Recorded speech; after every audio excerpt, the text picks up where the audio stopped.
Jsme výzkumné centrum Západočeské univerzity. Zabýváme se výzkumem eliminace nežádoucích mikroorganismů v řezných a chladicích kapalinách technologických procesů.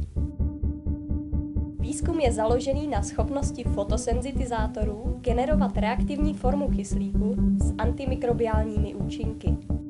V současné době se ve strojírenství využívá k eliminaci nežádoucích mikroorganismů široká řada biocidních látek, proti kterým ale některé nežádoucí organismy získávají rezistenci. Díky tomu je nutné dávky biocidních látek zvyšovat a kombinovat. Tím bohužel dochází ke zvyšování toxicity řezných kapalin. To má za následek nejen zdravotní problémy pro obsluhu strojů, ale i vyšší náklady při ekologické likvidaci takto ošetřených řezných kapalin. Námi navržené řešení antimikrobiální ochrany je v oblasti průmyslových aplikací zcela nové.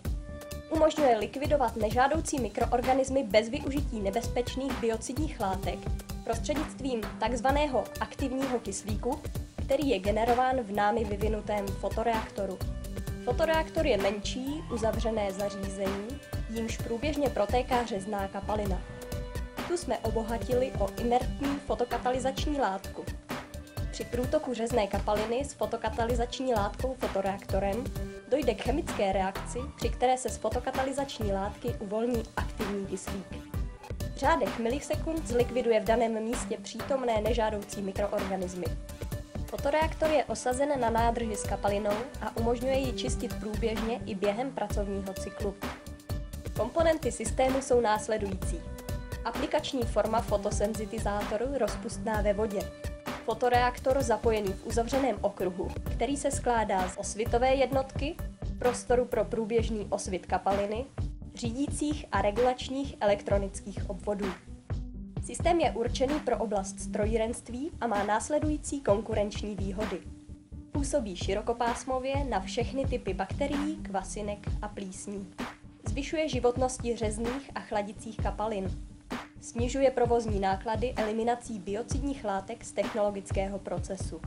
Eliminuje toxikologická rizika, splňuje nejpřísnější bezpečnostní předpisy. Technologie vychází vstříc požadavkům nových ekologických směrnic Evropské unie, omezování biocidních látek. Minimalizuje negativní zdravotní vlivy. Je šetrný k životnímu prostředí. Primární cílovou aplikací je systém pro ochranu řezných kapalin ve strojírenství. Široká škála uplatnění i v dalších oblastech.